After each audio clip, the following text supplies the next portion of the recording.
Om Swastiastu. Perkenalkan, nama saya Niluh Novi Puspitasari dengan NPM 202033312133. Di sini saya akan menjelaskan materi mengenai pengertian price to book value dan fungsi dari price to book value. Yang pertama ada pengertian price to book value. Price to book value atau yang dikenal juga sebagai price to book ratio adalah rasio harga saham terhadap nilai buku perusahaan. Price to book value ratio menunjukkan hasil perbandingan antara harga pasar per lembar saham dengan nilai buku per lembar saham. Rasio ini digunakan untuk mengukur tingkat harga saham, apakah overvalue atau undervalue. Karena semakin rendah nilai dari price to book value ratio suatu saham, maka saham tersebut dikategorikan undervalue yang dimana sangat baik untuk investasi jangka panjang. Namun, rendahnya nilai dari price to book value juga dapat mengindikasi menurunnya kualitas dari kinerja fundamental emiten. Oleh karena itu, perlu adanya perbandingan nilai dari price to book value dengan price to book value saham emiten lain dalam industri yang sama. Apabila terdapat perbedaan yang cukup jauh, maka sebaiknya dilakukan analisis lebih lanjut. Nilai perusahaan atau price to book value dapat mencerminkan nilai aset yang dimiliki oleh perusahaan, seperti surat-surat berharga. Saham merupakan salah satu surat berharga yang dikeluarkan oleh perusahaan. Tinggi rendahnya saham banyak dipengaruhi oleh kondisi emiten. Materi selanjutnya ada fungsi dari price to book value.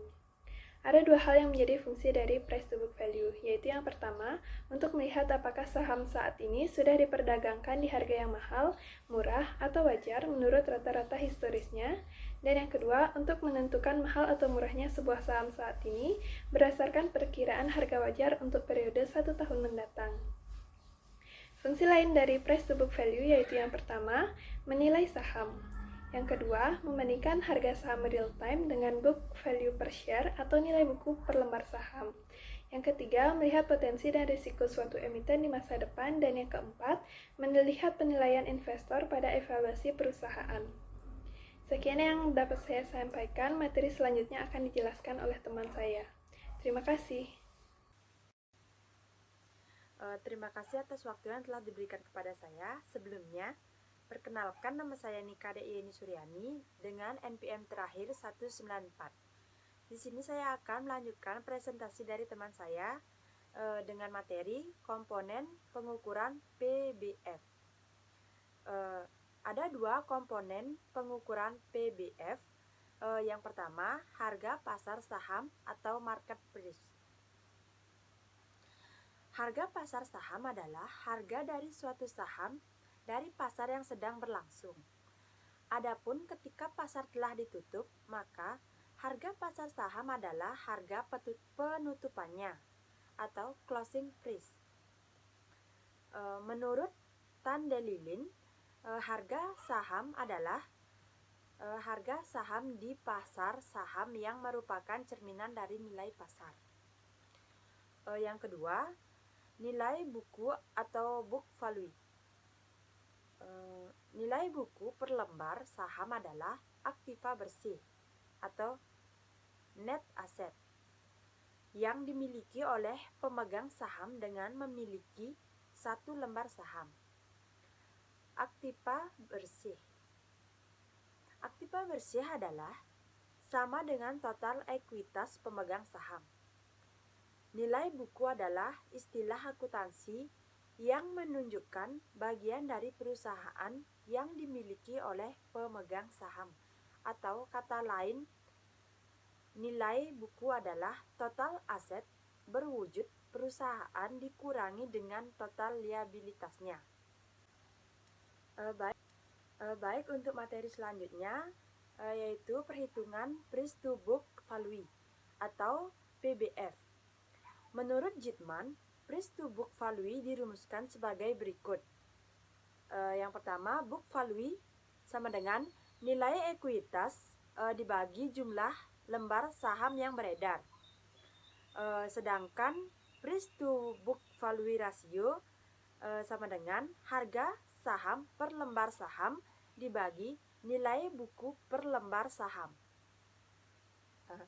Price to book value ini menunjukkan seberapa jauh sebuah perusahaan mampu menciptakan nilai perusahaan relatif terhadap jumlah modal diinvestasikan sehingga semakin tinggi rasio price to book value, maka menunjukkan semakin berhasil perusahaan menciptakan nilai bagi pemegang saham.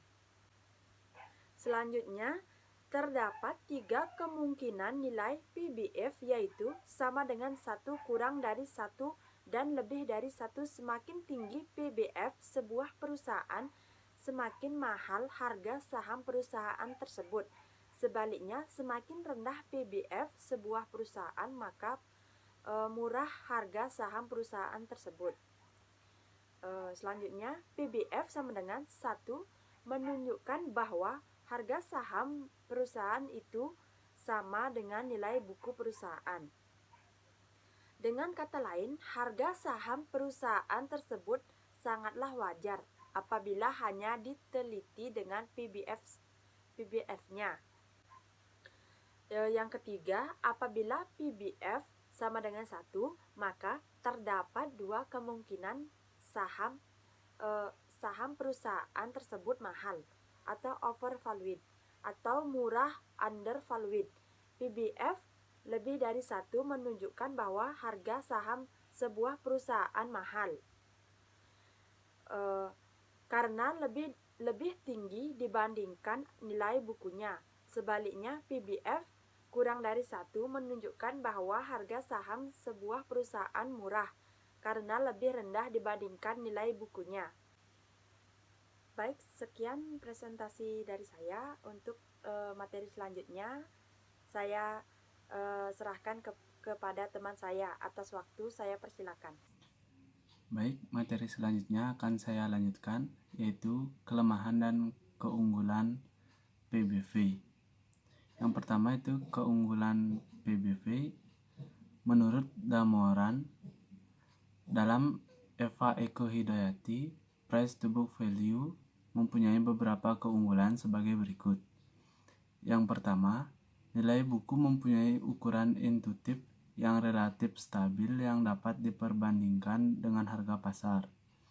Kemudian yang kedua, nilai buku memberikan standar akuntansi yang konsisten untuk semua perusahaan. PBV dapat diperbandingkan antara perusahaan-perusahaan yang sama sebagai petunjuk adanya under atau overvaluation. Kemudian yang ketiga, perusahaan-perusahaan dengan earning negatif yang tidak bisa dinilai dengan menggunakan price earning ratio dapat dievaluasi menggunakan price to book value atau PBV.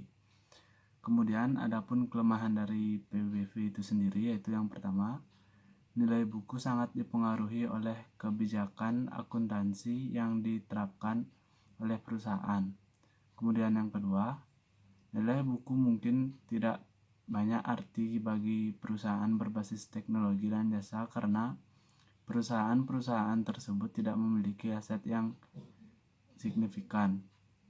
Kemudian yang ketiga, nilai buku dari ekuitas akan menjadi negatif bila perusahaan selalu mengalami earnings yang negatif sehingga akan mengakibatkan nilai rasio price to book value juga negatif. Baik, materi selanjutnya akan saya lanjutkan, yaitu kelemahan dan keunggulan PBV. Yang pertama itu keunggulan PBV. Menurut Damoran, dalam Eva Eko Hidayati, price to book value mempunyai beberapa keunggulan sebagai berikut. Yang pertama, nilai buku mempunyai ukuran intuitif yang relatif stabil yang dapat diperbandingkan dengan harga pasar. Kemudian yang kedua, nilai buku memberikan standar akuntansi yang konsisten untuk semua perusahaan. PBV dapat diperbandingkan antara perusahaan-perusahaan yang sama sebagai petunjuk adanya under atau overvaluation. Kemudian yang ketiga, perusahaan-perusahaan dengan earning negatif yang tidak bisa dinilai dengan menggunakan price earning ratio dapat dievaluasi menggunakan price to book value atau PBV. Kemudian adapun kelemahan dari PBV itu sendiri, yaitu yang pertama, nilai buku sangat dipengaruhi oleh kebijakan akuntansi yang diterapkan oleh perusahaan. Kemudian yang kedua, nilai buku mungkin tidak banyak arti bagi perusahaan berbasis teknologi dan jasa karena perusahaan-perusahaan tersebut tidak memiliki aset yang signifikan.